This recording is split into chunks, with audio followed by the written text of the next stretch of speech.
Hello and welcome. I'm Richard Crispin, CEO of CollaborateUp, and your moderator for today's discussion, Practical, Not Magical, Harm Reduction and Public Health. We're coming to you live from the studios of the Washington Times in beautiful downtown Washington, D.C. And we are so grateful to have this wonderful conversation today as we dive deeply into harm reduction. As human beings, we love to, when faced with a crisis, look for the boogeyman. Who is at fault?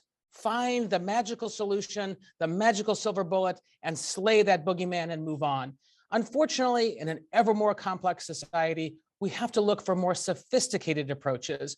And that's why harm reduction, first pioneered in the healthcare field, may offer some keys to how we can tackle really complex challenges from climate to COVID to crime. I'm so grateful to be joined by a number of experts from around the world, including Dr. Imani Kandili, Kai Young, Lieutenant Diane Goldstein, and Mazen Saleh, the Policy Director for Integrated Harm Reduction at the R Street Institute. Please explain for us what you and your co-authors mean by harm reduction and give us a couple of examples of how it's working already in healthcare and public health.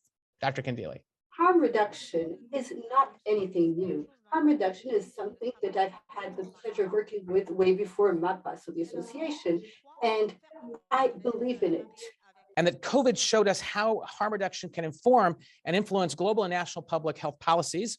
And that really what we're talking about here is looking at how do we manage issues that are not necessarily in crisis mode, but also might become more endemic or inherent to the human condition. You use the term patient citizen. I love that term, that we can be actors in our own health, and that sometimes our behaviors and our environment can have a greater influence than can specific healthcare interventions. And that we really need to take a battery of approaches, not just a single magical approach, but a real battery of interconnected approaches that also recognizes our interconnectedness as citizens. If we need to have a responsible and accountable human being, we need to make them accountable for their health. So it's not the all or nothing approach, so that we don't lose patients when we're doctors and we're oncologists, for example, and at the same time, we can educate for a better health and harm reduction from a very young age. You've heard Dr. Kandili's explanation and my summation. In your field of climate restoration and mitigation, how do you see this working? Could it work for you? What can we take from her approach? Certainly, there are a lot of similarities between the COVID pandemic and the current climate emergency. There's certainly been a lot of op-eds, articles, studies that have suggested as much. We've heard it already from Dr. Kandili. Generally speaking, the Harm Reduction Manifesto, as written for public health, has several applications for today's climate crisis. First, this is a crisis, an issue that affects everyone. Though we know that the world is not binary and contexts do matter.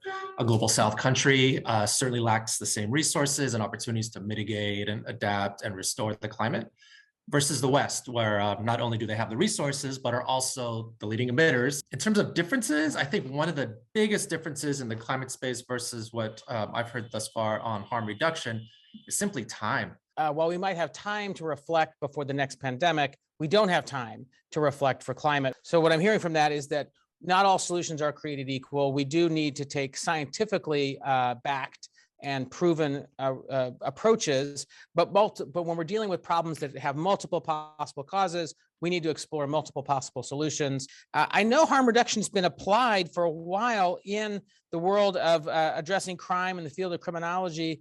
What's working, what's not working? You know, we know as law enforcement professionals, not just in the United States, but across the world, that we've recognized we cannot rely solely on arrest in the criminal justice system as a means to address a substance use disorder, really epidemic, which has now become endemic. If you look at in the United States, we've lost over 100,000 people last year.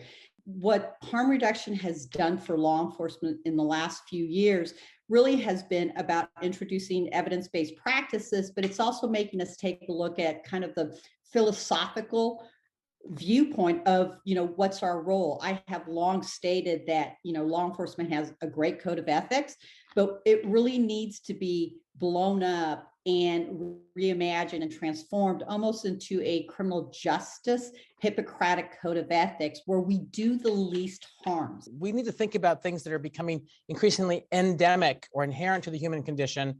We can't eliminate crime. We can't eliminate addiction. The industrialization is not going to be eliminated tomorrow. These are things we have to manage and figure out how to be, I like your term, smart on crime, as opposed to hard on crime or soft on crime. We want to be smart on crime. We need to be smart on climate, and we need to be smart on things like combating the COVID crisis. What's the Institute's perspective on harm reduction, both here in the United States as well as abroad? Yeah, I mean, harm reduction at its foundation really recognizes that strategies that traditionally emphasize abstinence or behavior avoidance, while they may work for some individuals, they are actually quite ineffective at the population level. So at our Street Institute, we believe that health policy that's grounded in harm reduction has a potential to really dramatically reduce the negative consequences associated with various behaviors, both legal and illegal. We know harm reduction got its start in substance use and sexual health, but we actually look to an expanded definition of harm reduction. We embrace and promote all areas, including cannabis, tobacco, alcohol, drugs, and sexual health. And we think that if you support harm reduction for one risky behavior, you should support it for all. I think if the COVID pandemic has really taught us anything, it is that each person has a unique risk profile, things they are willing to do based on trade-offs of personal decision-making. And so this extends to everything from seatbelts to helmets to mask wearing, or to calling a taxi if having a couple drinks out at dinner. And while the intentions of governments both here and abroad may be noble in addressing drug use and other risky behaviors, the first point of action should be a realization that silver bullet solutions do not exist. Thank you, Dr. Kandili. Thank you, Kai Young at the Climate Restoration Foundation. Thank you, Diane Goldstein from the Law Enforcement Action Partnership, and Mazen Saleh from the R Street Institute. We are so grateful for all of your contributions today. Folks, I think what we've heard today is that when we're dealing with endemic problems, things that are inherent to the human condition, whether it's disease or addiction or industrialization, we really need to take a basket of approaches, an integrated look and a risk managed look, and not look to ban or try to eliminate things that really can't be eliminated, and instead try to look at how we can manage them and improve the conditions of our communities and our own individual health. With that, I'm going to close our webinar for today with a special thanks to our partners here at the Washington Times and the generous support of Philip Morris International for their fantastic contributions to making this all possible. Thank you all. Have a great day.